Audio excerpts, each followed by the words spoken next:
לכל האזרחים, עם צדק חברתי מינימלי, שבה מנהל בנק לא מקבל מיליון ש"ח לחודש ופועל את ניקיון מקבל 1,500 ש"ח או 2,000 ש"ח. אני רוצה מדינה שבה, שהיא חלק מחבר העמים הנאור, שבה אין אפליות, לא על רקע גזעי ולא על רקע לאומני. זאת מדינה שאני רוצה לחיות בה. וזאת נקראת מדינה חילונית דמוקרטית, שיש בה הפרדת הדת. המדינה בכלל שאתה מקבלת את החלום של הרצל, כן? שהרבנים יהיו בבית המדרש והצבא יהיה בכסה קטנים, ואני לא רוצה פה רמטכ"לים וראשי ממשלות, אני רוצה שהאנשים ששירתו בצבא לא יהיו חלק מהפוליטיקה, כעיקרון.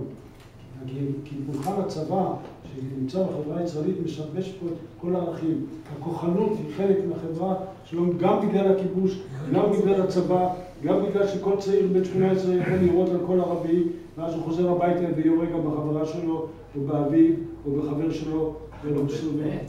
זאת המדינה שאני לא רוצה לחיות בה, ואני מחפש דרך לשנות אותה. אז בניגוד לאלדד, לא התעייפתי, אבל אני חושש שמא הכרנו את המועד וצריך לחשוב בפרספקטיבות חדשות. אני רוצה לסכם ולומר שני דברים. אחד, בנושא החרם הבינלאומי, שאלה קשה, כי אם יבטיחו לך שחרם בינלאומי יגרום לכך שמספיק שעונים מעוררים יצלצלו פה במדינת ישראל, כי בכל זה דבר שיש בו היגיון. מישהו אמר לי פעם שהישראלים מאוד חזקים מול האמריקאים עד הרגע שבו מתקשרים לפנטגון ואומרים לנו שהם יצאו לארוחת צהריים, אז אנחנו פתאום מוכנים גם להקפיד את הבנייה בשרשרה. אני מאמין שכל אחד בתפקידו. תפקידה של הקהילה הבינלאומית לעשות מה שהיא יודעת, לא יודעת, אני לא. אני חושב שתפקידנו כישראלים לדאוג לכך שדעת הקהל בישראל יתמוך באידיאלים שלנו.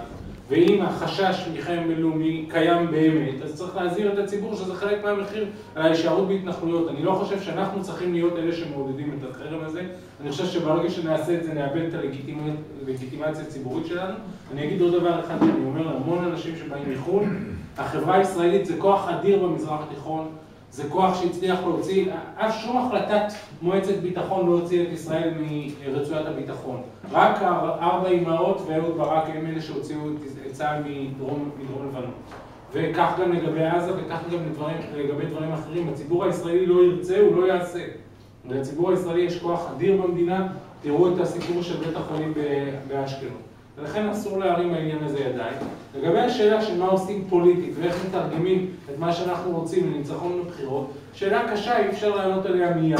אני מאוד שמח שהבחירות שעברו, הם לא עברו כאילו לא קרה שום דבר, והרבה מאוד גורמים, בין היתר השמאל הלאומי, גם קמים וגם חושבים איך להיות הרבה יותר רלוונטיים לציבור הישראלי. אני חושב שאין לזה פתרון קסם, אבל אני חושב שזה תהליך שיש לנו לצערי לא מעט זמן לעבור אותו.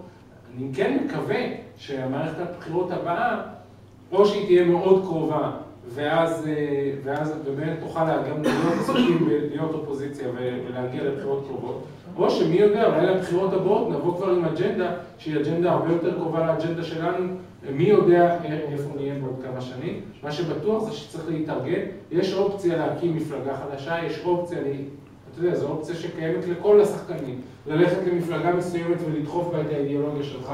אני עד היום בהתנסויות הפוליטיות שלי ניסיתי דרכי במפלגות הקיימות, לא בטוח שזה דבר נכון לעשות. אבל אני לא חושב שזה רציני לתת עכשיו תשובה מהדבר הנכון. ויש לנו זמן, וזה זמן שצריך גם להתארגן, גם לחדד מסרים, גם לבנות. זה לא דבר שלוקח ביום, ובפוליטיקה אין לך, זה לא כמו בעסקים שיש לך בדיוק את התוכנית פעולה, זה קצת יותר מורכב מזה.